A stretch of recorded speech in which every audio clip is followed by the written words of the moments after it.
गर्मी में जुगाड़ू बहू का खेत में ठंडा हरा भरा ससुराल। हाँ, आज तो कुछ ज्यादा ही काम कर लिया है। हाँ पिताजी, काम करके पूरा शरीर थक गया है। भैया, मुझे तो बहुत तेज भूख लग रही है। माँ, खाने के लिए कुछ तो बचा है क्या? अगर हो तो दे दो ना। रुक जा बेटा, घर में बहुओं से पूछती हूँ। चलो, इतना तो अच्छा हुआ कि गांव की मुश्किलों से हमें छुटकारा मिल गया। हाँ दीदी, लेकिन यहाँ पर भी हमें अभी बहुत सारी दिक्कतों का सामना करना पड़ सकता है ना। इसी वजह से मैं चिंतित हूँ। जो भी हो, अब तो यही रहना होगा।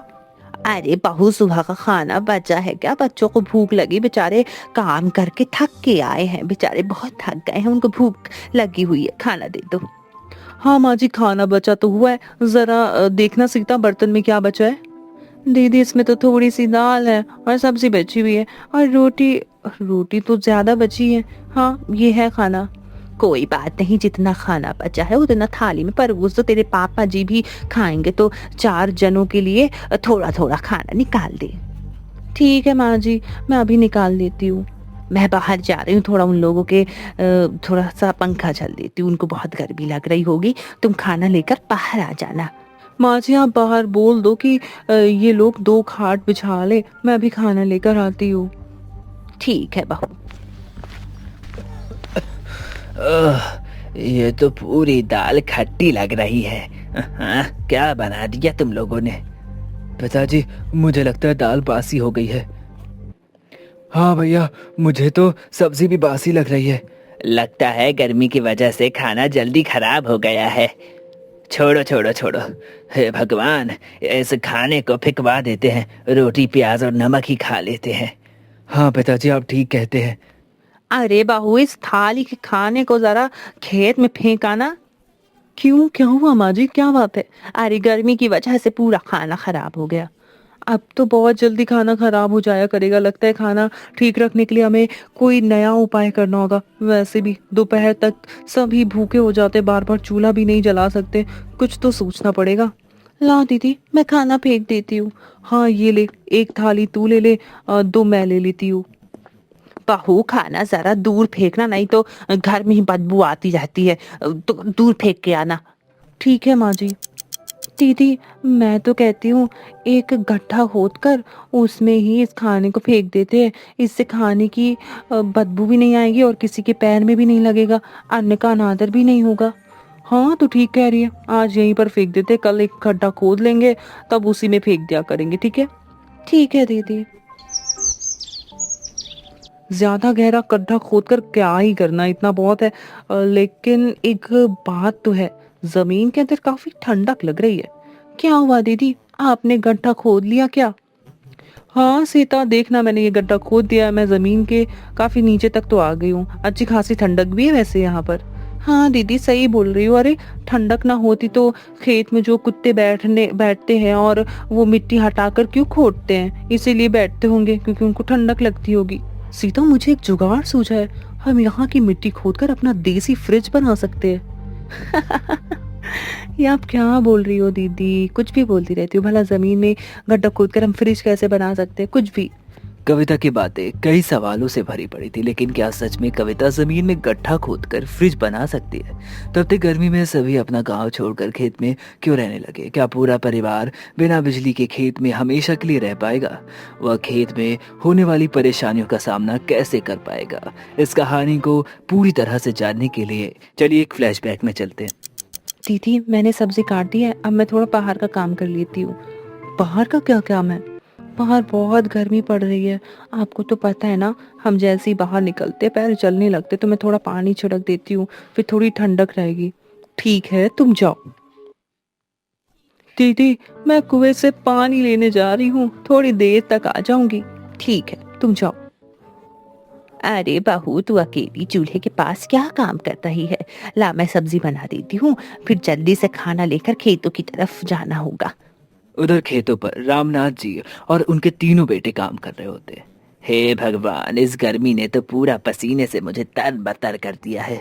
पिताजी, आप थोड़ी देर आराम कर लो, हम तब तक थोड़ा और काम कर लेते हैं। क्या आराम करूं बेटा, गर्मी से बुरा हाल हो चुका है। अब आराम करना भी एकदम मौत जैसा है। पिताजी आप बिल्कुल भी निराश मत हो। आप ना ये गमछा भिगोकर शरीर पोंछ लो, फिर थोड़ा आराम मिल जाएगा आपको। हाँ ये ठीक रहेगा। वो तो शुक्र है कि हमने पहले से यहाँ एक नलकूप का जुगाड़ कर रखा है, नहीं तो पानी पीने के लिए भी हमें कुएं के पास जाना पड़ता और बहुत मेहनत लगती। हाँ पिताजी, ये तो आपने बिल्कुल सही कहा। आहा, आहा, सच में शरीर को ठंडक मिल गई है। लेकिन इस भयंकर गर्मी में मुझे नहीं लगता कि ये गमछा ज्यादा देर तक गीला रहेगा। अगले दिन कविता घर वालों के लिए पापड़ बना रही थी। उसने सोचा था कि पापड़ को बाहर सुखा लेती हूँ। माँ जी, मैं सोच रही थी कि इन पापड़ों को बाहर धूप में रख देती हूँ, कुछ देर बाद तो ये सूख जाएंगे। ठीक है बहू, लेकिन जरा इन्हें देखते रहना कि भाई कहीं पापड़ रोटियों की तरह सिक ना जाएं। बहुत गर्मी है। अरे नहीं माँ जी, ऐसा कुछ भी नहीं होगा, मैं ध्यान देती रहूंगी।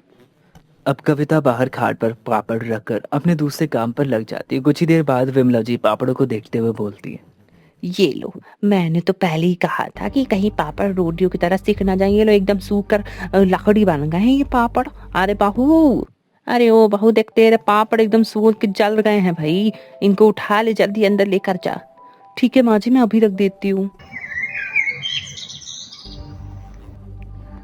रात को सभी लोग अपना अपना खाना खाकर सो जाते, लेकिन विमला जी के शरीर की घमौरियां उन्हें सोने नहीं दे रही थी। तभी कविता जी चिल्लाकर बोलती है, क्या हुआ माँ जी, आज आपको नींद नहीं आ रही क्या? नींद कहाँ से आएगी बहू? अरे मेरी पेट में उफ बड़ी गमौरियां हो रखी है।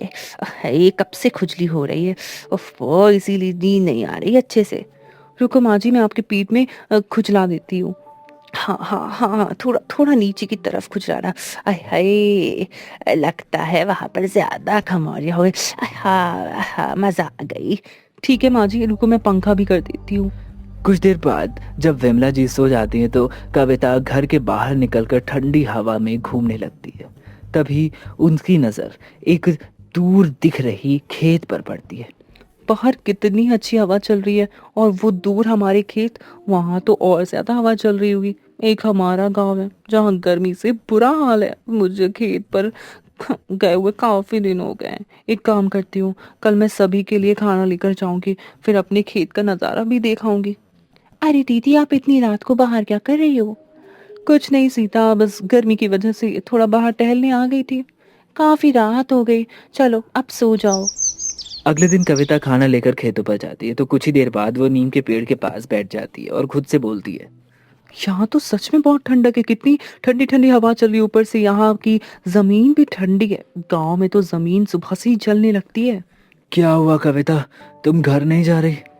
थोड़ी देर में चली जाऊंगी जी, बस यहाँ पर बैठकर अच्छा लग रहा है तो सोचा थोड़ी देर रुक जाऊं। हाँ वो तो है, यहाँ पर चारों तरफ ठंडक है, ठंडक, बहुत अच्छा लग रहा है। सच में अगर हमारा घर यहीं पर होता तो कितना अच्छा होता। हाँ वो तो है, लेकिन जितना अच्छा तुम सोच रही हो इतनी परेशानियां यहाँ झेलनी पड़ती हैं। तुम्हें क्या पता, यहाँ पर धूल, भारी आंधी, तूफान और हर तरह की परेशानियों का सामना करना पड़ सकता है। हम परेशानियों का भी हल निकाल सकते हैं। यहाँ पर एक मजबूत और सुरक्षित घर भी बन सकता है।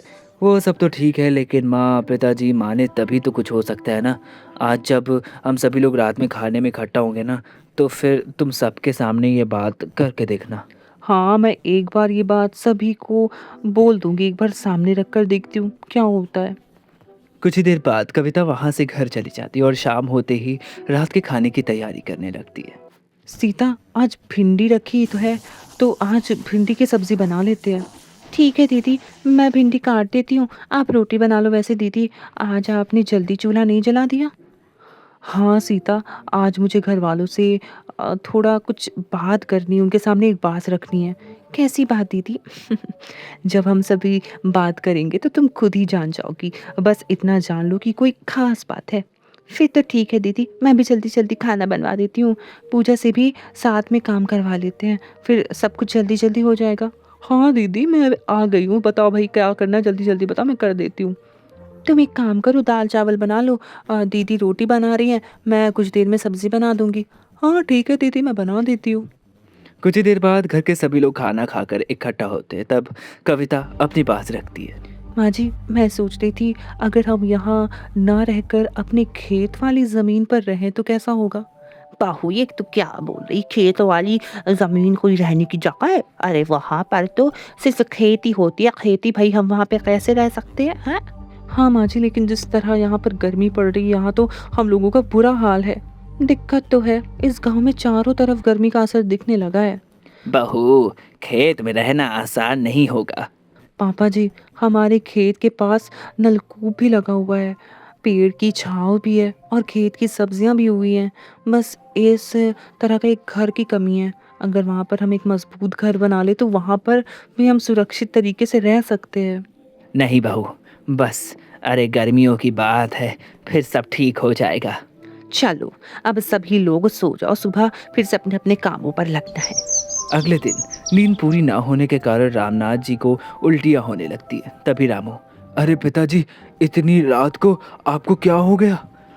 पता नहीं बेटा, अचानक से ही उल्टी उल्टी होने लगी है। लगता है रात की नींद पूरी ना होने की वजह से मुझे मुझे अपाचन हो गया है।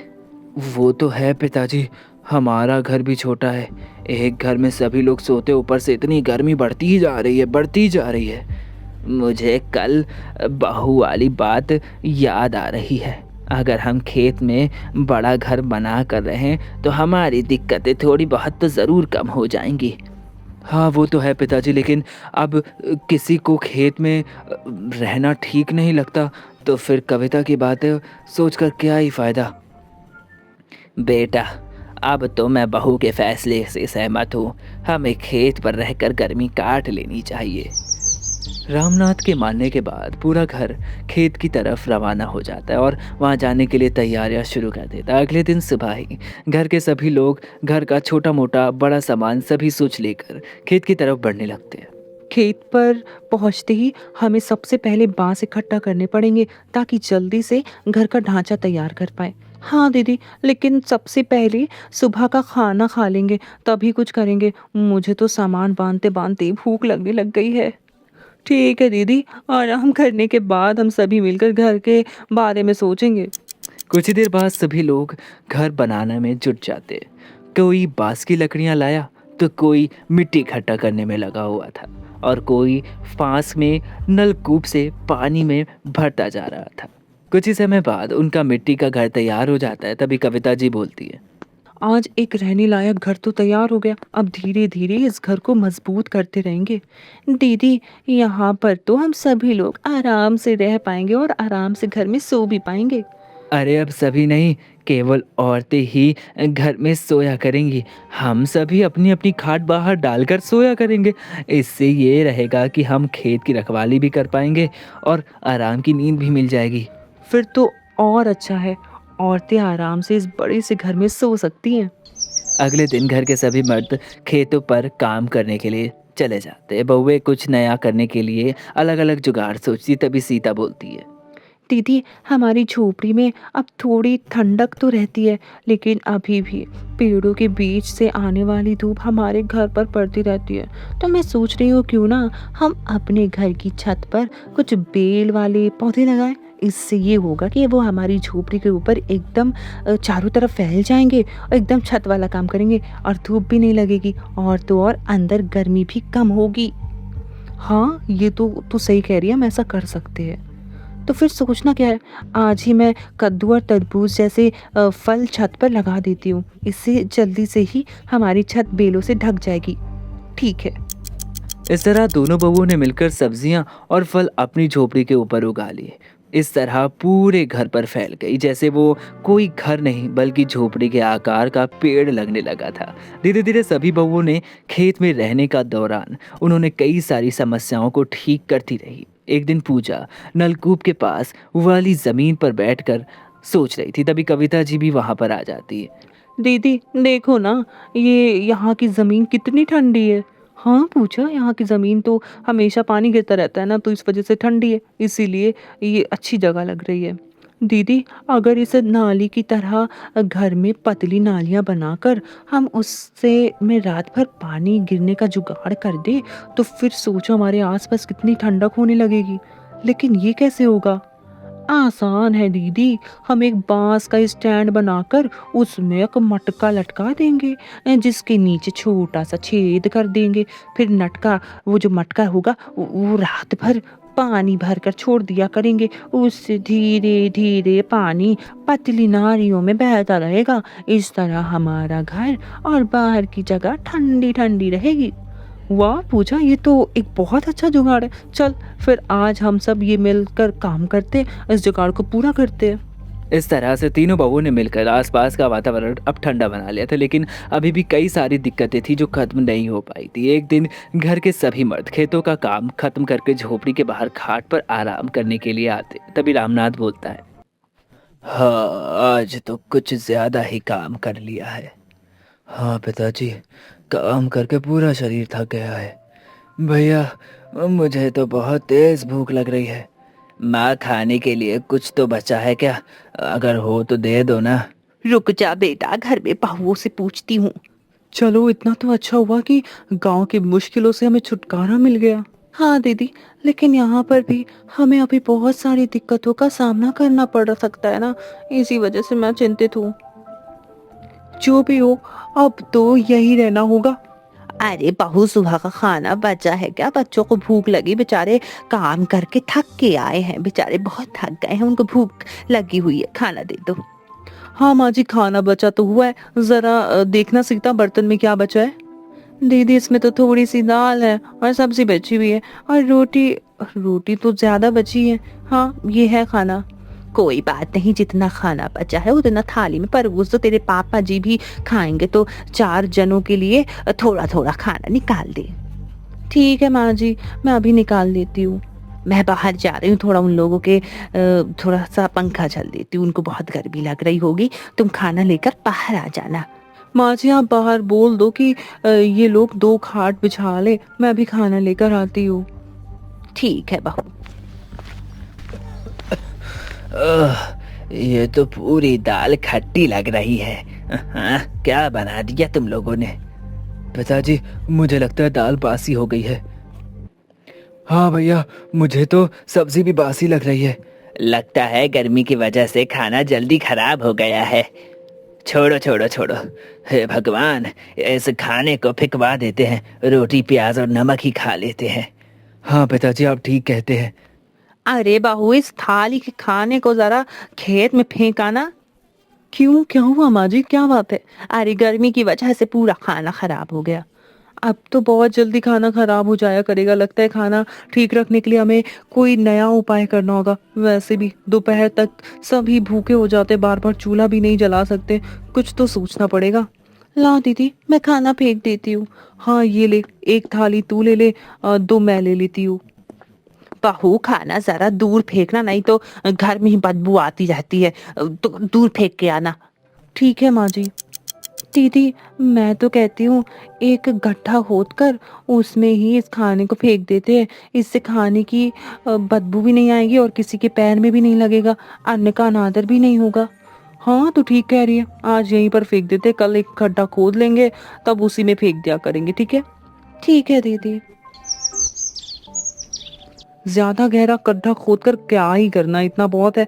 लेकिन एक बात तो है, जमीन के अंदर काफी ठंडक लग रही है। क्या हुआ दीदी, आपने गड्ढा खोद लिया क्या? हाँ सीता, देखना मैंने ये गड्ढा खोद दिया है, मैं जमीन के काफी नीचे तक तो आ गई हूँ। अच्छी खासी ठंडक भी है वैसे यहाँ पर। हाँ दीदी सही बोल रही हो। अरे ठंडक ना होती तो खेत में जो कुत्ते बैठते हैं और वो मिट्टी हटाकर क्यों खोदते हैं, इसीलिए बैठते होंगे क्योंकि उनको ठंडक लगती होगी। सीता मुझे एक जुगाड़ सूझा है, हम यहाँ की मिट्टी खोदकर अपना देसी फ्रिज बना सकते हैं। ये आप क्या बोल रही हो दीदी, कुछ भी बोलती रहती हो। भला जमीन में गड्ढा खोदकर हम फ्रिज कैसे बना सकते हैं, कुछ भी। अरे सीता मैं मजाक नहीं कर रही हूँ, मैं सच बोल रही हूँ। देख मैं बताती हूँ, गड्ढे के अंदर जमीन ठंडी होती है, अगर हम किसी छोटे से मटके के अंदर दाल सब्जी रखकर उसे कपड़े से बांधकर गड्ढे के अंदर रख दे तो मुझे लगता है कि हमारा खाना जल्दी खराब नहीं होगा। अगर ये जुगाड़ खाने को बेकार होने से बचा सकता है तो बहुत ज्यादा अच्छा हो जाएगा। और हुआ ना फिर हमारा जुगाड़ू फ्रिज। हाँ दीदी, फिर तो आपका कहना बिल्कुल सच है। आपने तो सच में हमारे फ्रिज का जुगाड़ सोच लिया है। अगले दिन दोनों ने मिलकर फ्रिज वाला जुगाड़ बनाकर तैयार कर लिया। अरे कविता, दोपहर में खाने के लिए कुछ बचा है क्या? मैं अभी लाती हूँ। भाभी, बस रोटी ही लाना।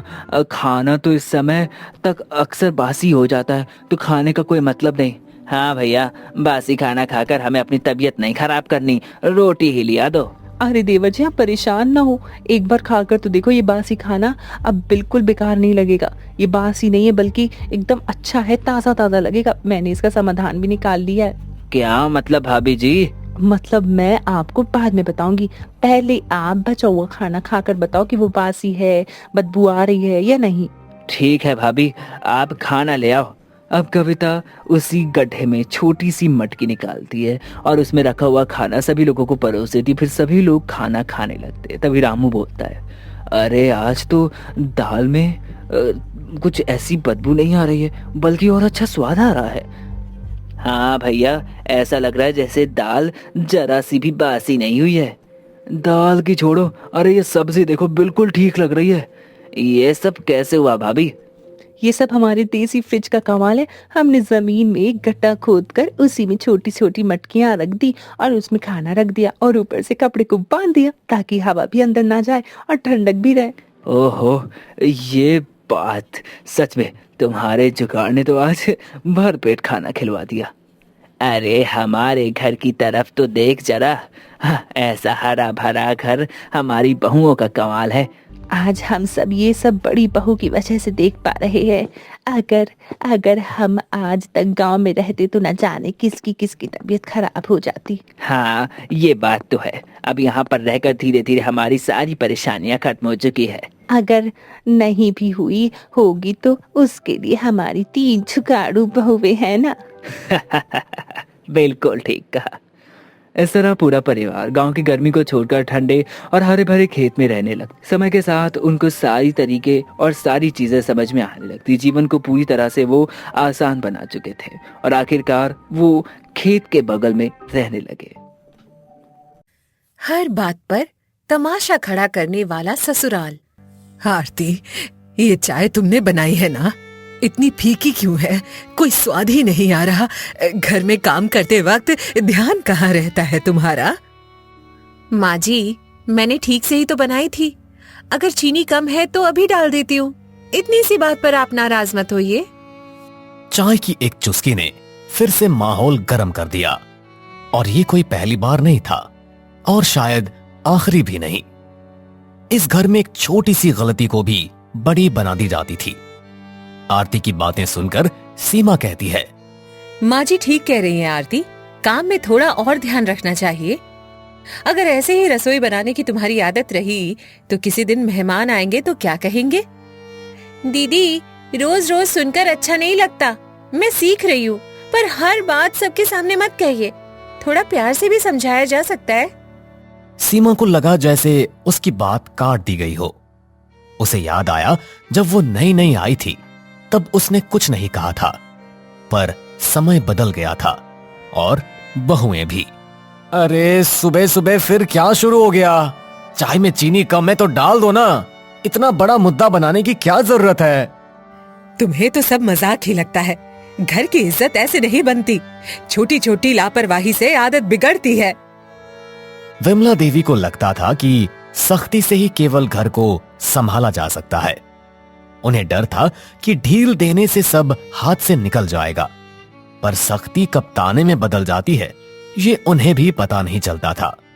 भाभी, आप हर बात दिल पर क्यों ले लेती हो? माँ तो बस सिखा रही है। इतना सोचने की क्या बात है? दिल पर ना लूं तो और क्या करूं? हर बार सबके सामने बोलना अच्छा लगता है क्या? कभी अकेले में भी समझाया जा सकता है। आरती की आवाज धीमी थी, पर उसके शब्द साफ थे। उसे गलती से ज्यादा अपमान चुभता था। हर बार उसे लगता था जैसे उसे कटघरे में खड़ा कर दिया गया हो और वो कोई बहुत बड़ी गुनहगार हो। अरे बस करो अब। रोज यही सब क्यों होता है? सुबह का समय है, शांति से रहो ना। इतनी सी बात को इतना मत बढ़ाओ। तुम्हें तो अपनी बीवी ही सही लगेगी। माँ तो गलत हो गई अब। क्या मैंने तुम्हें यही दिन देखने के लिए पाला था? विवेक की हालत हमेशा एक जैसी रहती थी। वो मां को दुखी नहीं देख सकता था और पत्नी को रोते भी नहीं, पर उसकी चुप्पी अक्सर आग में घी का काम करती थी। वो ना बोलकर भी दोषी हो जाता था। अरे भाई, बात खत्म करो, चीनी डाल दो और चाय पी लो। इतना शोर अच्छा नहीं लगता। आप तो हमेशा टाल देते हो। घर चलाना आसान नहीं होता। मैं गलत नहीं हूँ। हरिराम जी सालों से यही देखते आ रहे थे। उन्हें पता था बात छोटी है पर आदत बड़ी है। घर में शांति उनकी ख्वाहिश थी, पर यह कभी हकीकत भी हो पाएगी इसकी कोई उम्मीद नहीं थी। आरती, थोड़ा झुक जाया करो। घर में बड़े हैं, उनकी बात मान लो। इससे माहौल ठीक रहता है। कितना झुकूं दीदी, हर बार मैं ही क्यों चुप रहूं? कभी किसी ने सोचा मैं क्या महसूस करती हूँ? आरती का यह सवाल सीधा था और भारी भी। सीमा ने नजरें झुका ली। शायद उसने भी कभी यही सवाल मन में दबा दिया था। फिर मोहित ने कहा, भाभी, आप जवाब दोगी तो बात बढ़ेगी। माँ का स्वभाव ऐसा ही है, थोड़ा समझ कर चलो ना। स्वभाव के नाम पर सब सहते रहें, कभी तो कोई बोलेगा ना। हर बात पर तमाशा क्यों बनता है? कमरे में एक पल को सन्नाटा छा गया। आरती ने वो कह दिया था जो सब सोचते थे। इस घर में आवाज उठाना ही सबसे बड़ा जुर्म था। फिर काजल ने कहा, आप बात को ज्यादा बढ़ा रही हो भाभी। माँ ने बस 2 शब्द ही तो कहे, इतना बुरा मानने की क्या जरूरत? रोज रोज 2 शब्द सुनो तो भारी लगते हैं। मैं भी इंसान हूँ, पत्थर नहीं। टूट जाती हूँ रोज रोज की बेमतलब की बातों से।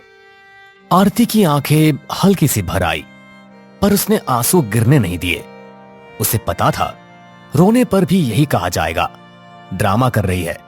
फिर विवेक आरती की साइड लेते हुए विमला से कहता है, माँ, सच में हर बात पर इतना मत बोलो। अरे, हम सबको थोड़ा आराम रहना चाहिए। और वैसे भी घर डर से थोड़ी चलता है। तो मैं डराती हूँ? अब तुम भी यही कहोगे? सब मिलकर मुझे ही गलत बना दो। विमला देवी को लगा जैसे जमीन खिसक रही हो।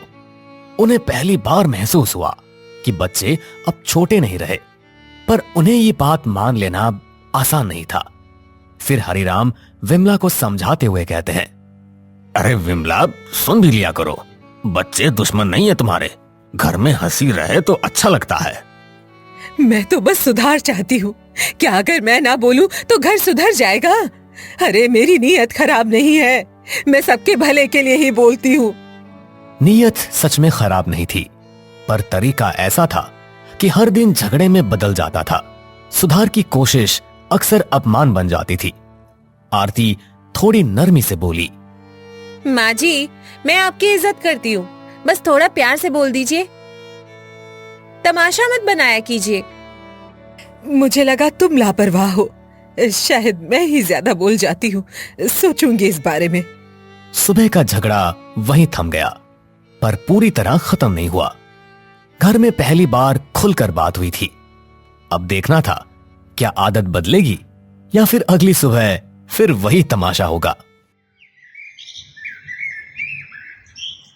घर का डाइनिंग एरिया, रात का वक्त। रात के करीब 9 बजे थे। पूरा दिन जैसे खींचातानी में ही निकल गया था। सब लोग डाइनिंग टेबल पर बैठे थे, पर खाने से ज्यादा चुप्पी परोसी जा रही थी। आरती, रोटी जरा जल्दी देना, सब इंतजार कर रहे हैं। आज फिर देर हो गई। दीदी, सबको रोटी एक साथ ही चाहिए। कैसे करूं? हाथ तो 2 ही हैं मेरे। थोड़ा सब्र कर लीजिए, ला रही हूँ। सीमा को फिर वही पुरानी बात याद आ गई। उसने सोचा आरती धीरे काम करती है, और आरती को लगा जैसे सुबह की बात फिर शुरू होने वाली है। रात की थाली में भी शांति नहीं थी। फिर विमला तंज कसते हुए कहती है, देखा, मैंने कहा था ना, काम में कोई फुर्ती नहीं है। घर ऐसे नहीं चलता। मैं कितनी बार बोलूं? मां, बस खाना खा लेते हैं शांति से। अरे पूरा दिन तो बस इसी उधेड़ बुन में निकल गया, अब फिर से शुरू मत करो, सब थक गए हैं वैसे भी। विवेक कोशिश कर रहा था कि बात आगे ना बढ़े। उसे डर था कि छोटी सी चिंगारी फिर आग बन जाएगी। घर में शांति बचाना अब उसका रोज का काम बन गया था। मोहित आरती की साइड लेते हुए कहने लगता है, भाभी सुबह से ही काम करने में लगी है, थोड़ा टाइम लग गया तो क्या हुआ, खाना तो अच्छा बना है। तुम्हें तो सब अच्छा लगेगा ही, समय की कीमत तुम्हें कुछ समझ आती भी है या नहीं? विमला देवी की आवाज में वही सख्ती थी। उन्हें लगता था ढील देने से सब हाथ से निकल जाएगा, पर सख्ती से रिश्ते हाथ से फिसल रहे थे। काजल भी आरती को हिदायत देते हुए कहने लगी, भाभी दाल थोड़ी पतली है, सुबह वाली दाल फिर ना हो जाए, माँ को अच्छा नहीं लगेगा। सब शांति से खाओ। आपको तो सब अच्छा ही लगता है, मैं ही गलत दिखती हूँ। किसी को मेरी बात आखिर समझ क्यों नहीं आती? क्या मैं इतना गलत कह देती हूँ? विमला देवी के शब्दों में शिकायत थी। उन्हें सच में लगता था कि घर की जिम्मेदारी अकेले उनके कंधे पर है, पर शायद वो ये नहीं देख पा रही थी कि अब घर में और भी कंधे हैं। माँ जी, हम आपके खिलाफ नहीं हैं, बस रोज की बहस से थक जाते हैं। थोड़ा माहौल हल्का रहे तो अच्छा लगता है। मैं भी यही चाहती हूँ, हर दिन डर डर के जीना नहीं चाहती। घर में अपनापन होना ही चाहिए। टेबल पर रखी थालियां जैसे सब सुन रही थी। आज बात फिर खुल रही थी, लेकिन इस बार आवाजें थोड़ी नरम थी। शायद सबको एहसास हो रहा था कि रोज का तमाशा सबको थका रहा है। विवेक भी विमला से बड़ी नरमी के साथ कहता है, मां, हमें आपसे डर नहीं प्यार चाहिए। अगर गलती हो तो समझा दो, सबके सामने कुछ मत कहो। मैंने कभी सोचा नहीं कि तुम लोग डरते हो। मुझे लगा मैं सही कह रही हूँ। शायद मेरा तरीका ही गलत हो। यह पहली बार था जब विमला देवी ने अपनी बात में नरमी दिखाई। घर में हल्की सी उम्मीद की हवा चली। आरती ने भी पहली बार राहत महसूस की। फिर मोहित ने विमला से कहा, मां, हम सब साथ हैं, कोई आपका अपमान नहीं कर रहा, बस थोड़ा बदलाव चाहिए। हाँ माँ, छोटी बात को बड़ा मत बनाया करो। घर हंसता हुआ ही अच्छा लगता है। रोज रोज घर में कलह बहुत अच्छी बात नहीं है। बच्चों की बातों में शिकायत नहीं, विनती थी। विमला देवी ने सबके चेहरे देखे। उन्हें लगा शायद सच में कुछ बदलना चाहिए। फिर धीरे स्वर में बोली, ठीक है, कोशिश करूंगी। हर बात पर नहीं बोलूंगी, पर तुम लोग भी ढंग से काम करना। मैं पूरी कोशिश करूंगी माँ जी। बस इतना चाहती हूँ कि बात प्यार से हो, घर घर जैसा लगे तो अच्छा है। उस रात का खाना पहली बार बिना किसी लड़ाई झगड़े के खत्म हुआ। अगली शाम घर में अजीब सी खामोशी थी। कल की बातों ने सबको सोचने पर मजबूर कर दिया था। आज तय होना था कि ये घर बदलेगा या फिर वही पुराना तमाशा लौटेगा। सबको थोड़ी देर बैठना है, मुझे कुछ कहना है। आज कोई बीच में नहीं बोलेगा। हाँ मां, बोलिए, हम सब सुन रहे हैं, आप आराम से कहिए। विमला देवी के हाथ में चाय का कप था, पर आवाज में हल्की घबराहट थी। पहली बार वो शिकायत नहीं, सफाई देने जा रही थी। घर की हवा भारी थी। मुझे लगता था सख्ती से घर संभलता है। मैंने यही सीखा था अपनी सास से, पर शायद अब समय बदल गया है। समय बदलता है तो तरीके भी बदलते हैं, और घर कभी भी डर से नहीं, समझ से चलता है। हम सबको ये बात सीखना चाहिए। हरिराम जी की आवाज में ठहराव था। वो हमेशा चुप रहते थे, पर आज उनकी बात सीधी दिल में उतर रही थी। विमला देवी ने पहली बार उनकी तरफ देखा, बिना तकरार के। तभी सीमा भी बोल पड़ी, माँ जी, पापा ठीक कह रहे हैं। समय के साथ साथ बदलाव बहुत जरूरी है। हर समय एक जैसा नहीं होता। मुझसे गलती हो सकती है, पर हर बार सबके सामने आपका मुझे डांटना बिल्कुल भी अच्छा नहीं लगता है। दोनों बहुओं की आवाज में शिकायत कम, दर्द ज्यादा था। ये वही दर्द था जो सालों से जमा हो रहा था। आज वो शब्द बनकर बाहर आ गया था। मोहित भी अपनी राय रखते हुए कहता है, मां, घर में बात छोटी होती है, पर जब आप ऊंची आवाज में बोलती है तो बात बड़ी हो जाती है और इसीलिए सब डर जाते हैं। मैं भी कई बार बिना सोचे बोल देती हूँ। शायद मुझे भी अपनी आदत सुधारनी चाहिए। ऐसा नहीं बोलना चाहिए। काजल ने सिर झुका लिया। उसे एहसास हो रहा था कि उसकी छोटी छोटी बातों ने आग को हवा दी थी। घर का हर सदस्य कहीं ना कहीं जिम्मेदार था। फिर विवेक कहता है, मां, मैं भी चुप रहता था, सोचता था कि आप संभाल लेंगे, पर मेरी चुप्पी ने भी बात को और बढ़ा दिया। बेटा, चुप रहना भी गलती होती है। घर सबका होता है जो भी घर में रहता है, और इसीलिए जिम्मेदारी भी सबकी होनी चाहिए। विवेक ने पहली बार खुलकर अपनी बात कही। हरिराम जी ने उसे देखकर हल्की मुस्कान दी। शायद आज बेटे ने सच में घर का बोझ उठाया था। फिर विमला थोड़ी नरमी के साथ कहती है, मुझे डर था कि अगर मैं ढील दूंगी तो घर बिगड़ जाएगा, पर शायद सख्ती से ही सब दूर हो रहे थे। मैं कोशिश करूंगी बदलने की। हम भी बदलेंगे माँ जी, और सभी लोग काम बांट लेंगे, सब मिलकर करेंगे। ये पहली बार था जब मैं की जगह हम बोला गया। घर की दीवारों ने भी जैसे राहत की सांस ली। छोटी सी बात पर असर बड़ा था। फिर सीमा आगे आकर बोलती है, चलो एक नियम बनाते हैं। कोई भी बात हो सबके सामने नहीं कहेंगे, अकेले में समझाएंगे। और छोटी बात को बड़ा नहीं बनाएंगे। न थाली बजेगी न तमाशा होगा, बस बात होगी। सबके चेहरों पर हल्की मुस्कान आ गई। थाली का जिक्र होते ही सबको पिछले झगड़े याद आ गए। अब वो आवाज बंद करने का फैसला हो चुका था। काजल भी अपनी सहमति जताती है और कहती है, मैं भी कोशिश करूंगी कम बोलने की। पहले सोचूंगी फिर बोलूंगी। घर में शांति अच्छी लगती है। और मैं भी चुप नहीं रहूंगा। जहां कहीं भी गलत होगा मैं वहीं रोक दूंगा। ये वही घर था जहां हर बात पर तमाशा खड़ा होता था। आज वही घर खुद को समझा रहा था। बदलाव आसान नहीं था, पर शुरुआत हो चुकी थी। आज से एक नई शुरुआत। हर बात पर शोर नहीं होगा। घर को घर रहने देंगे।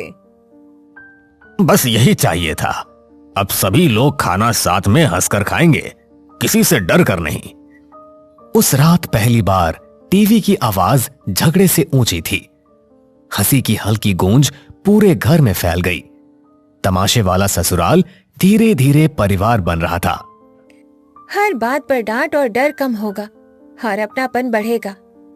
चलो अब इसी बात पर सब लोग एक साथ चाय पियेंगे। हर घर में झगड़े होते हैं, बातों का शोर भी होता है, पर जब लोग मान लें कि गलती सिर्फ एक की नहीं सबकी है, तभी घर बचता है। तमाशा बंद हो जाए तो रिश्तों की असली आवाज सुनाई देने लगती है। भाभी, अरे ओ भाभी, कुछ करो ना, मेरे पेट में दर्द बढ़ता ही जा रहा है। हे भगवान, क्या हो गया मेरी बच्ची को? रात तक तो सब कुछ ठीक था, सुबह अचानक से क्या हो गया? माँ जी, मुझे तो लगता है कि रितु को फूड पॉइजनिंग हो गई है। क्या क्या कहा? फूड? और आगे क्या बोला तूने? मुझे तो नाम तक नहीं बोला जा रहा। पता नहीं कौन कौन सा नया नया रोग आ गया है। हमारे जमाने में तो सिर्फ सर्दी, जुकाम, बुखार यही सब होता था। अरे माँ जी, फूड पॉइजनिंग, फूड पॉइजनिंग इसका मतलब होता है कुछ गलत खा लेना। इससे पेट में इन्फेक्शन हो जाता है, जिस वजह से पेट दर्द और दस्त जैसी प्रॉब्लम हो सकती है। लेकिन रितु ने कल ऐसा क्या खा लिया था जो उसकी तबीयत इतनी खराब हो गई? भाभी, आप माँ को समझाती रहेंगी कि कुछ करेंगी भी। प्लीज प्लीज कुछ करिए ना, यह दर्द तो मुझसे बर्दाश्त ही नहीं हो रहा। रितु, तुम चिंता मत करो, मैं अभी गर्म पानी में नींबू और सोडा मिलाकर तुझे देती हूँ। उसे पीकर ना तुम्हें थोड़ा आराम मिल जाएगा। आखिर तो तूने ऐसा क्या खा लिया था जो उसके पेट पे इतना ज्यादा दर्द हो रहा था, या बात कुछ और ही थी? जाने के लिए कहानी में कुछ दिन पीछे चलते हैं। अरे शीला, देर मत करो। ऐसा करो, मुझे और पिताजी को केवल चाय ही दे दो। उसके बाद कुछ भी करती रहना। आज दुकान का माल लाना है, वो आने वाला है। मालिक ने जल्दी आने को बोला था, लेकिन लगता है इन रोटियों के चक्कर में देर हो जाएगी। हाँ बहू, हम दोनों को चाय ही दे दो। बाद में रोटियां सेकती रहना, लेट हो जाएंगे। अगर हम लेट हो गए तो आज की कमाई भी नहीं मिलेगी। चाय तो बनकर तैयार ही है पिताजी। साथ में मैं आप दोनों के लिए एक एक रोटी भी ले आ देती हूँ। दिन भर बाहर जाकर आप लोगों को काम करना है, केवल चाय पीने से कुछ नहीं होगा, इससे ना एसिडिटी भी हो जाएगी। मनोज और रवि अभी खा ही रहे थे कि तभी आसमान में काले बादल घिरने लगे।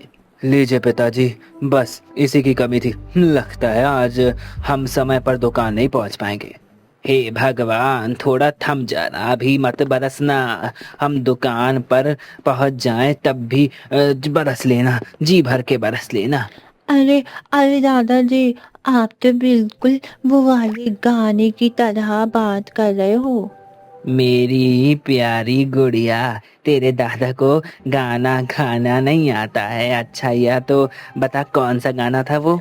अरे वही, थम के बरस ओ चला, थम के बरस। आगे की लाइन तो मुझे याद ही नहीं आ रही है दादाजी। अरे पिताजी, आप भी कहाँ इसकी बातों में फंस गए हैं। बारिश शुरू हो गई तो आप दोनों को देर हो जाएगी। चाहिए हाँ पिताजी, चलिए चलते हैं। दोनों बाप बेटे जल्दी मोहनलाल की दुकान की तरफ निकल पड़ते। वो दोनों उसकी दुकान पर ठेला चलाने और सफाई धुलाई का काम करते थे, जहां उन्हें ना दो ढंग का पैसा मिल पाता था, ना ही इज्जत मिल पाती थी। इसके बावजूद भी वो वहां पर काम करने के लिए मजबूर थे। आइए आइए, अरे आइए आइए, ओहो भाग मेरे, आ जाइए। जो आप दोनों पधारे, बताइए क्या सेवा करूं आप लोगों की। मालिक, ऐसा कहकर हमें शर्मिंदा मत करिए। रास्ते में बारिश हो रही थी, इस वजह से थोड़ी देर हो गई। आप बस जल्दी बता दीजिए कौन कौन सा सामान किसके यहाँ पर पहुँचाना है।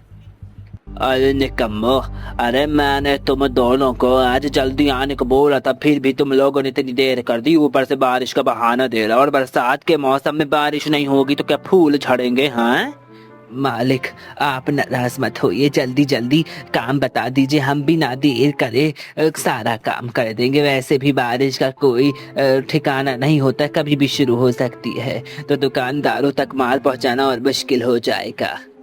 अरे वाह, आप तो हमें ही ज्ञान देने लगे। लगता है आपको अपनी नौकरी प्यारी नहीं है, हाँ? तो ऐसा करते हैं, आज से आप दोनों की छुट्टी कर देते हैं। क्यों मनोज जी, ठीक है ना? मालिक मालिक माफ कर दीजिए, सेवा मालिक माफ कर दीजिए, मेरा वो मतलब नहीं था। दया कीजिए, दया कीजिए मालिक, हमें काम से मत निकालिए, घर चलाना बहुत मुश्किल हो जाएगा। चलो ठीक है, नहीं निकालता, लेकिन ध्यान रहे आज के बाद मुझे ज्ञान देने की कोशिश मत करना। हाँ, अब जाओ, जाकर दुकानदारों तक सामान पहुंचाओ, और ध्यान रहे चीनी की बोरियां गीली ना हो पाए। मालिक आप चिंता मत करिए, सब कुछ एकदम ध्यान से करेंगे। मोहनलाल की थोक की किराने की दुकान थी, जहां वो छोटे मोटे दुकानदारों को सामान पहुंचाया करता था। रवि और मनोज मौसम का मिजाज देखते हुए जल्दी जल्दी डिलीवरी कर रहे थे। अब बस आखिरी डिलीवरी रह गई थी कि बारिश होने लगी। तभी मोहन बोलता है, हे भगवान, सत्यानाश सत्यानाश हो गया इस बारिश का। अब बस आखिरी खेप बची थी। अब जब तक ये बारिश रुकती नहीं, तब तक हमें कैसे भी कर माल पहुंच जाना होगा। क्या करे, कुछ समझ नहीं आ रहा। हाँ पिताजी, बिल्कुल सही कही। वैसे तो पिताजी, बारिश का मौसम बहुत अच्छा होता है, गर्मी के बाद थोड़ी राहत मिल जाती, लेकिन यह सब भी अमीरों के लिए होता है। हम गरीबों के लिए बारिश का दूसरा नाम आफत है, आफत। अरे काम चोरो, अभी तक तुम लोगों ने सोहन की दुकान पर माल नहीं पहुंचाया है? वह फोन करके मुझे सुना रहा है। मालिक, वो देखिए ठेला। अरे उनके नीचे सामान से भरा पड़ा है, लेकिन बाहर बारिश इतनी तेज हो रही है कि निकलना हमारे लिए बहुत मुश्किल हो जाएगा। सारा सामान खराब हो जाएगा। वैसे भी इसमें ज्यादातर चीनी और चावल की बोरियां है, अगर हम बाहर गए और थोड़ा सा भी पानी पड़ गया तो सब खराब हो जाएगा। अरे काम छोड़ो, जब तुम दोनों को मालूम है कि बारिश का मौसम है तो हाथ पैर जल्दी चलाना चाहिए था, है नहीं तो अब अगर सोहन लाल की पेमेंट नहीं आई तो याद रखना तुम दोनों की आज की दिहाड़ी नहीं मिलने वाली। मालिक ऐसा जुल्म मत कीजिए, बाकी सभी माल तो हमने समय पर पहुंचा दिया था, अब सोहन मालिक के समय में बारिश हो गई तो हम क्या करें। चुप हो जा बिल्कुल, अरे चुप हो जा, ज्यादा से बाहर मत चला, थोड़ा दिमाग लगाओ और यह माल सोहन लाल तक पहुंचाओ, उसका कुछ जुगाड़ लगाओ, मैं नहीं जानता। आप बिल्कुल चिंता मत कीजिए, जब तक आज हम मोहन के मालिक के यहाँ सामान नहीं पहुंचा देते तब तक हम घर नहीं जाएंगे।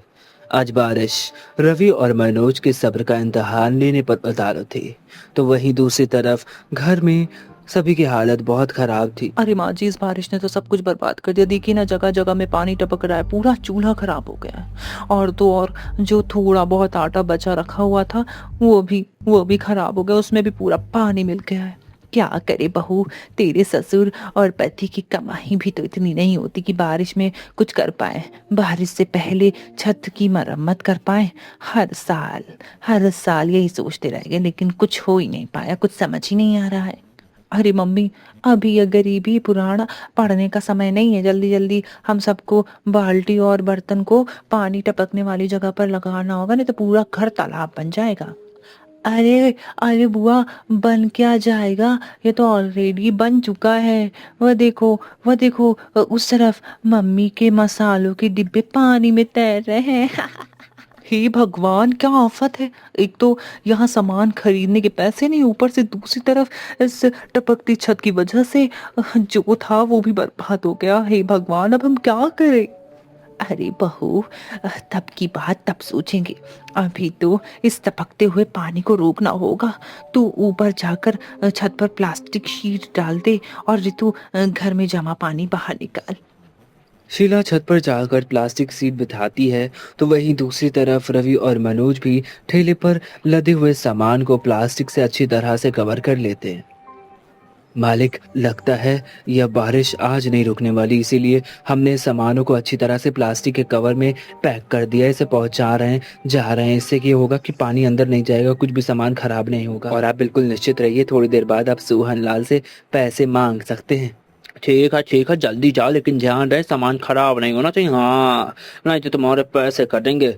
पिताजी, बारिश के कारण सड़कों की मिट्टी एकदम चिपचिपी हो गई है, बहुत फिसलन भरी मिट्टी हो गई है, आप ध्यान दीजिएगा, सही से चलिएगा, कहीं पैर ना फिसल जाए। अरे बेटा मेरी छोड़, तू अपना ध्यान रख। एक दूसरे से बातें करते हुए, एक दूसरे को संभालते हुए सोहन लाल का सामान पहुंचाकर वह वापस आ जाते। मालिक, हमने सारा सामान सोहन जी के पास पहुंचा दिया है, वो भी सही सलामत। अब आप हम दोनों को आज की दिहाड़ी दे दीजिए ताकि हम भी घर जा सके।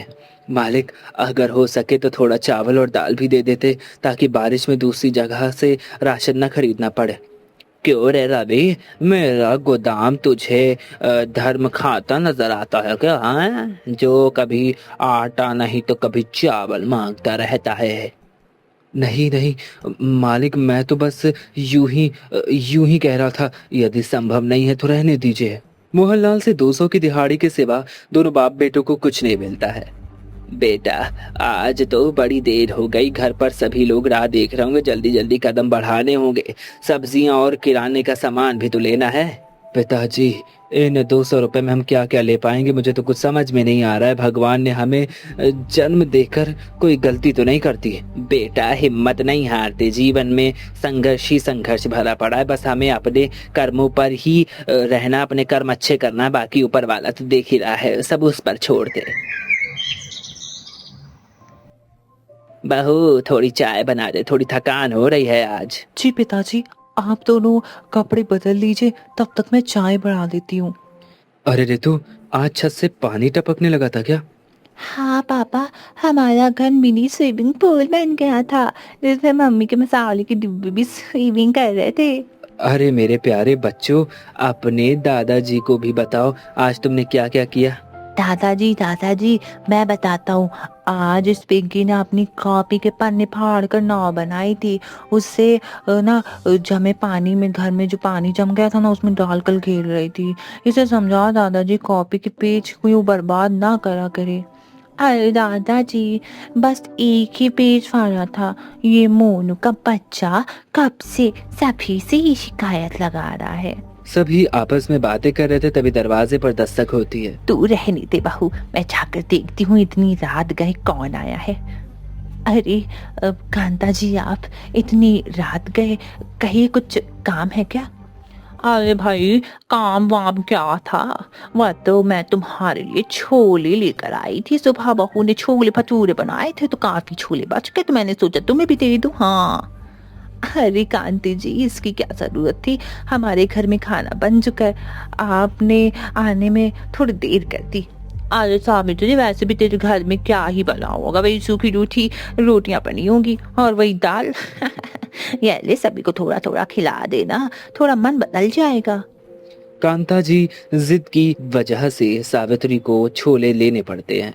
अरे माँ, यह कांता आंटी क्या करने आई थी यहाँ? कुछ नहीं बेटा, बस हमारा मजाक उड़ाने आई थी। उसे मालूम है कि हमारे घर में अभी इतने सारे लोग हैं, फिर भी इस छोटी सी कटोरी में छोला लेकर आई है। वाह वाह, और ये भी पासी बदतमीज औरत। जाने दो ना सावित्री, दूसरों के कारण अपना मूड क्यों खराब करना। हाँ नहीं तो, और वैसे भी भले ही हम गरीब हो, लेकिन हमने आज तक कभी किसी को बासी खाना नहीं खिलाया और ना खुद खाया, और बचा हुआ खाना भी नहीं खाया है। हाँ पिताजी, बरसात के मौसम में तो ताज़ा ताज़ा खाना ही सही रहता है, वरना बीमारी की चपेट में आने का डर रहता है। चलिए, आप सभी, काफी देर हो गई है, अब खाना खा लीजिए। सभी खाना खाने बैठ जाते, लेकिन बच्चे खाना देखकर मुंह नाक सिकोड़ने लगते। तभी पिंकी बोलती है, क्या मम्मी, यह तो लौकी की सब्जी है, मुझे लौकी नहीं पसंद। हाँ मम्मी, मुझे भी लौकी नहीं पसंद, लेकिन कोई बात नहीं, मैं खा लूंगा। और पिंकी, तू भी खा ले, कल मम्मी हमारे लिए आलू के पराठे बनाएगी, आलू के पराठे, है ना मम्मी? हाँ मेरे बच्चों, जरूर बनाऊंगी आलू के पराठे। हाँ, अरे कोई नहीं, कांता काकी के छोले को हाथ तक नहीं छुआ किसी ने।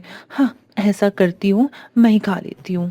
रितु चुपके से जाकर कांता के लाए हुए छोले खा लेती, लेकिन छोले बासी होने के कारण उसे फूड पॉइजनिंग हो जाती और अगले दिन उसे पेट दर्द होने लगता है, उल्टियां भी होने लग जाती हैं और वो परेशान रहती। तभी रितु बोलती है, भाभी, अरे ओ भाभी यार, बहुत तेज दर्द हो रहा है, कुछ करो ना, मेरे पेट में बहुत दर्द हो रहा है, बढ़ता ही जा रहा है। हे भगवान, क्या हो गया मेरी बच्ची को? कल रात तक तो बिल्कुल ठीक थी, आज अचानक सुबह क्या हो गया? माँ जी, मुझे लगता है कि रितु को फूड पॉइजनिंग हो गई है। अरे क्या बोला तूने, फूड पॉइजनिंग? अरे भाई, इसका क्या मतलब होता है, समझ ही नहीं आ रहा। हमारे जमाने में तो सर्दी जुकाम बुखार यही सब हुआ करता था। अरे माँ जी, फूड पॉइजनिंग का मतलब कुछ गलत खा लेना, उससे होता है ये ना, पेट में इन्फेक्शन हो जाता है, जिस वजह से पेट में दर्द होने लगता है, दस्त होने लगती है। भाभी, बहुत तेज दर्द हो रहा है, माँ को समझाती रहोगी कि कुछ करो भी प्लीज जल्दी से कुछ करिए ना, बहुत दर्द हो रहा है, बर्दाश्त ही नहीं हो रहा है दर्द मुझसे। रितु, तुम चिंता मत करो, मैं अभी गर्म पानी में नींबू और सोडा मिलाकर लाती हूँ, उसे पीकर तुम्हें थोड़ा आराम मिल जाएगा। वह सब तो ठीक है, लेकिन तू मुझे बोल रही थी गलत खाना, आखिर इसने क्या खा लिया? वो माँ, मैंने कांता काकी के लाए हुए वो छोले खा लिए थे। रितु, क्या तू छोटी बच्ची है तो तुझे अपने कुछ पता नहीं है, तुझे अपनी जीभ में कंट्रोल नहीं है? अरे अब बता रही है तू, पिता और भाई काम पर चले गए, अब तेरे लिए दवाइयाँ कौन लाएगा है? और वो भी तू सोच, दवाइयों के पैसे कहाँ से आएंगे? क्या करूँ इस लड़की का, मुझे तो कुछ समझ नहीं आ रहा। माँ जी, आप परेशान मत होइए, मैंने रितु को नींबू सोडा का पानी दे दिया है, थोड़ी देर बाद ना उसका दर्द सही हो जाएगा, उससे राहत मिल जाएगी। नींबू सोडे का पानी पीकर रितु को थोड़ा सा आराम मिलता है। वहीं दोनों बच्चे बाहर खेलने में जिद करने लगते हैं। तभी मोनू, मम्मी, मैं और पिंकी बाहर खेलने के लिए जा रहे हैं। ठीक है बच्चों, जाओ खेलो, लेकिन ध्यान रखना, बारिश बहुत तेज है, अगर तेज बारिश हो गई तो अंदर आ जाना, ठीक है? दोनों बच्चे बाहर खेल ही रहे थे कि तभी कांता जी के घर के बच्चे भी बाहर निकल आते हैं। आ जाओ आ जाओ आ जाओ भैया, आ गया है, आ गया भाई, आपकी गली में गर्मा गर्म छोले भटूरे वाला आ गया। अरे भाई, एक बार खाओगे तो बार बार बुलाओगे। हाँ, आपका अपना गोपाल छोले भटूरे वाला। अरे रिंकी, देखना, छोले भटूरे वाला आया है। अरे दीपू, कल ही तो मम्मी ने छोले भटूरे बनाए थे, आज फिर से? हाँ रिंकी, मैं तो ये छोले भटूरे खाने के लिए एकदम पागल हूँ, मुझे बहुत स्वादिष्ट लगते, एकदम मुलायम और फूले फूले हैं भटूरे, देख मजा आ जाएगी। क्या कहा? छोले भटूरे वो क्या होते हैं? तुम्हें छोले भटूरे नहीं पता? अरे जाकर अपनी मम्मी से पूछो, वह तुम्हें बताएंगी कि छोले भटूरे क्या होते हैं। अरे पिंकी, कल रात दादी तुम सबके लिए छोले लेकर गई थी ना, तुमने नहीं खाए क्या? तुम्हारी दादी ने तो सुबह सब बचा हुआ जो छोला था वो ला कर दिया था, और हम सब बासी खाना नहीं खाते हैं। अरे शुक्र मनाओ कि तुम्हें हम लोगों ने वो बासी वाला छोला दे दिया, वरना तुम्हें तो कुछ नहीं मिलता। ऐसी तुम्हारी औकात नहीं कि तुम छोले भटूरे खाओ। चलो रिंकी, हम दोनों चलते हैं, बड़े आए बासी खाना नहीं खाने वाले गरीब कहीं के। भैया भैया, तुमने दीपू से गुस्से में क्यों बात की? देखा, वो दोनों अपने घर चले गए। कोई बात नहीं पिंकी, मैं हूं ना, तू मेरे साथ खेल। वैसे भी पिंकी, अब हमें भी घर चलना चाहिए और गर्मा गर्म आलू के पराठे खाने चाहिए। चलो चलकर खाते हैं। लेकिन भैया, मुझे तो इस ठेले वाले के छोले भटूरे खाने हैं। देखो ना कितनी अच्छी खुशबू आ रही है। पिंकी अंदर चल। अरे बच्चों, खेल लिया तुम दोनों ने, अब आ जाओ जल्दी से, आकर खाना खा लो। दादी दादी, मुझे छोले भटूरे खाने हैं। बाहर गली में ठेले वाला आया है, उसके ठेले में ना बहुत स्वादिष्ट अच्छी अच्छी कुछ कुछ आ रही, मुझे वही खाना है। अरे बेटा, बरसात में बाहर का खाना नहीं खाते, नहीं तो रितु बुआ की तरह तुम्हारा भी पेट खराब हो जाएगा, है ना, दर्द होने लगेगा। माँ माँ दादी, बाहर का खाना खाने को मना कर रही हैं। मुझे बाहर का खाना खाना है, तो मेरे लिए घर पर ही छोले भटूरे बना दो फिर। दीपू और रिंकी की मम्मी ने भी कल बनाए थे। तुम तो हमारे लिए कुछ नहीं बनाती हो, केवल दाल चावल रोटी सब्जी यही बनाती रहती हो। पिंकी, तेरी जुबान आजकल बहुत ज्यादा चलने लगी है। चुप हो जा, चुप हो जा। जो बनाए चुपचाप खा ले, वरना 2 घंटा लगाऊंगी, एक थप्पड़ मारूंगी जोर का, सारा जिद करना निकल जाएगा। मार लो थप्पड़, नहीं मार लो आप मुझे थप्पड़, लेकिन मुझे छोले भटूरे ही खाने हैं, मुझे छोले भटूरे ही खाने हैं। शीला गुस्से में पिंकी को एक चाटा जड़ देती है, जिसके बाद पिंकी और सोनू चुपचाप खाना खाते हैं। वही दूसरी तरफ मोहनलाल के गोदाम में रात हो गई थी। रात हुई, बारिश की वजह से सब कुछ बर्बाद हो चुका था, पानी भर चुका था। तभी मोहनलाल चिल्लाते हुए बोलता है, अरे अभी तुम दोनों बाप बेटे थोड़ा जल्दी जल्दी हाथ चलाओ, नहीं तो सभी बोरियां शाम होने वाली है भाई, पहले दूसरे गोदाम में पहुंच जानी चाहिए। हाँ मालिक, आप चिंता मत करिए, हम काम जल्दी करेंगे। पिताजी, आप केवल बोरियों को सहारा देकर उतारने का काम करिए, बाकी का बाहर ले जाने का काम और थैली में रखने का काम मैं कर लूँगा। बारिश की वजह से ज़मीन फिसलन भरी हो चुकी है, अगर कोई हादसा हो गया तो हम बहुत परेशान हो जाएंगे। रवि अपने पिता को अभी समझा ही रहा था कि मनोज जी का पैर फिसल जाता है और वह सामान लेकर नीचे गिर जाते हैं। हे भगवान, हे भगवान, हे मेरा पैर। अरे पिताजी, मैंने कहा था कि आप इधर मत आइए। देखा, गिर गए ना, लाइए अपना हाथ दीजिए। आय आय हाय हाय, अरे बेटा बहुत दर्द हो रहा है। ओहो, उठा नहीं जा रहा। अरे बाप रे, लगता है लगता है पैरों में बहुत ज्यादा चोट आ गई है। लो, अब इनका नया नाटक शुरू हो गया भाई। अरे जब पैरों में ताकत नहीं है तो काम करने क्यों आ जाते? सत्यानाश कर दिया मेरे सामानों का है, नहीं तो अब इसकी भरपाई कौन करेगा? अरे मालिक, शांत हो जाइए। एक तो पिताजी के पैरों में इतनी तेज से चोट लग गई है और आपको बस अपने सामान की पड़ी है। क्या आपकी नजरों में इंसानों का कोई मोल नहीं? अरे तुम जैसे कीड़े मकोड़े को क्या किस तो पड़ी है भाई? चुप रह।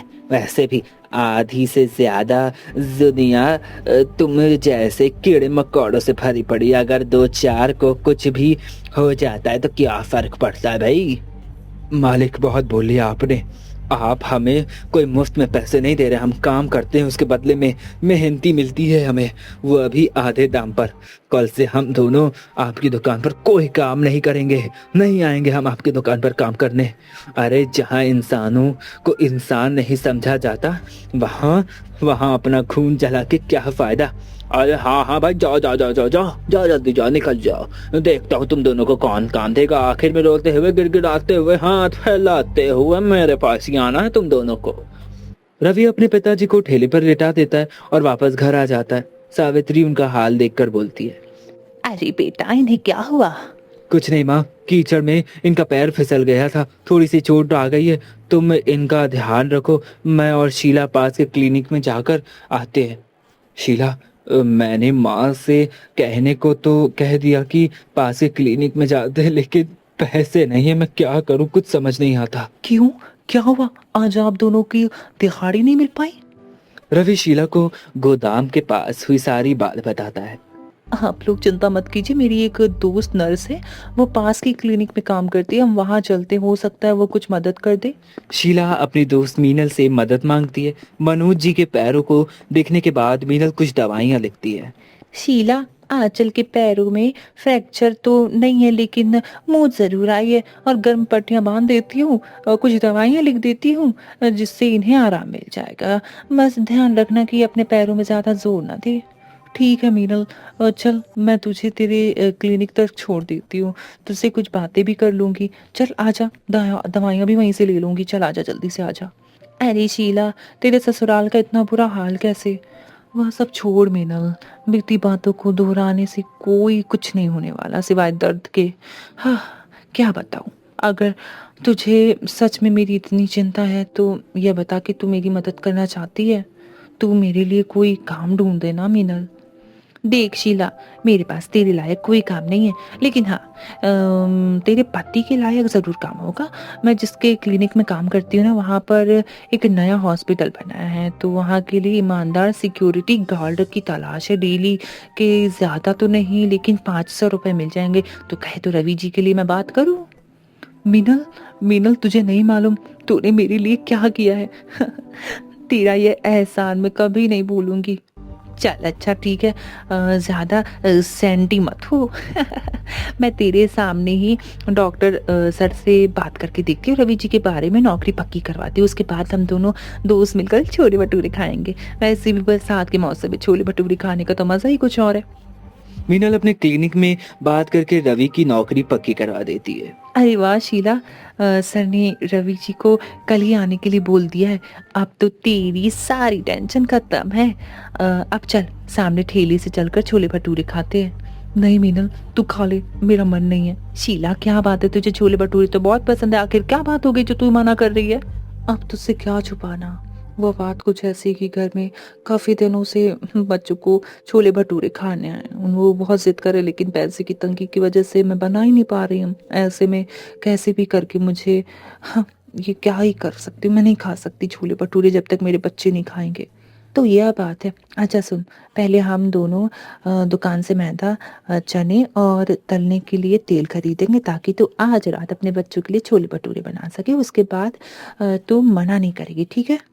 लेकिन मीनल तू इतना सब कुछ, अरे बुद्धू, तेरे बच्चों का मुझसे भी कोई रिश्ता है ना। शीला की आंखों में खुशी के आंसू आ जाते हैं। वह सामान लेकर घर आती है, सभी को और रवि की नई नौकरी के बारे में बताती है और चने फूलने के लिए पानी में डाल देती है। तभी शीला बोलती है, पिंकी, मोनू, आज मैं तुम सबके लिए छोले भटूरे बनाऊंगी। अरे वाह, अरे वाह, फिर तो नई नौकरी मिलने की खुशी दुगनी हो गई है, दुगनी। वाह भाभी, इतनी तेज भूख लगी है, गर्मा गर्म छोले भटूरे खाने में तो मजा ही आ जाएगा। हाँ बहू, रवि को और रितु बिल्कुल सही कह रहे हैं। हाँ, नई नौकरी मिलने की खुशी में और बरसात में छोले भटूरे का तो मजा ही कुछ और है। आज शीला के ससुराल में सभी बहुत खुश थे। रात होती है, पूरा परिवार एक साथ बैठकर छोले भटूरे खाता है। अरे वाह, बहुत बहुत बहुत अच्छे बनाए हैं। वाह, तुम्हारे हाथों में तो साक्षात अन्नपूर्णा माँ है। उनका ही वास है।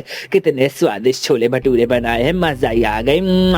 हाँ बहू, तेरे पिताजी बिल्कुल सही बोल रहे हैं, इतने गरम और फूले फूले भटूरे मैंने कभी नहीं खाए। अरे मम्मी, आप तो बेस्ट हो, बेस्ट। कल मैं दीपू और रिंकी को बताऊंगी कि मेरी मम्मी ने भी छोले भटूरे बनाए हैं। हाँ भाभी, मैं छोले भटूरे खाकर तो मेरा दिमाग में बस एक ही बात आई है। बोलो तो क्या बात है?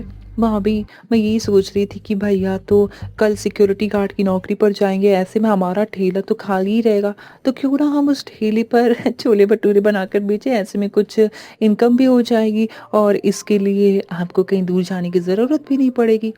बात तो तुम्हारी बिल्कुल सही है रितु, घर पर रहकर सबकी देखभाल करते हुए यह काम मैं कर पाऊंगी। तो पक्का कहा कल भैया के काम पर जाने के बाद हम अपना ठेला लगाएंगे। लेकिन शीला, सोच लो, तुम्हारा काम बढ़ जाएगा। अरे बहू की मदद करने के लिए हम सब भी तो हैं। हम सब मिलकर हाथ बटाकर सब काम कर लेंगे, तुझे चिंता करने की कोई जरूरत नहीं है। लगता है हमारे दिन अब सुधरने वाले हैं। अब बहू भगवान का नाम लेकर कल से छोले भटूरे बेचेगी, बिजनेस शुरू करेगी। हाँ हाँ, बिल्कुल अच्छा हो रहा है। अगले दिन पूरे मोहल्ले में शीला के बनाए हुए छोले भटूरे की खुशबू फैल जाती है। अगल बगल से लोग बारिश में गर्मा गर्म छोले भटूरे खाने के लिए शीला के पास आने लगते। तभी कांता बोलती है, अरे ताऊ जी, तूने बताया नहीं, तेरी बहू इतना स्वादिष्ट छोले भटूरे बनाती। वाह भाई, मजा आ गया खाकर। ऐसा करो शीला, मुझे भी 2 प्लेट छोले भटूरे पैक कर दो। जी आंटी, मैं छोले भटूरे पैक कर देती हूँ। कुछ समय बाद ऐसे ही बीतने लगता है और धीरे धीरे शीला का बिजनेस इतना ज़्यादा बढ़ जाता है कि वो मून रोड पर दुकान लगाने लगती है और अच्छा खासा ढाबा खोल लेती है और खूब पैसा कमाती है। इस तरह से अपने ससुराल को बारिश में छोला भटूरा खिलाने के सपने से शुरू हुआ शीला का यह सफ़र अपने खुद के छोले भटूरे के ढाबे में जाकर खत्म होता है। ऐसी और मनोरंजक कहानियों के लिए हमारे चैनल को सब्सक्राइब करें और अगली कहानी किस टॉपिक पर देख रही है, अब कमेंट सेक्शन में ज़रूर बताएं। धन्यवाद।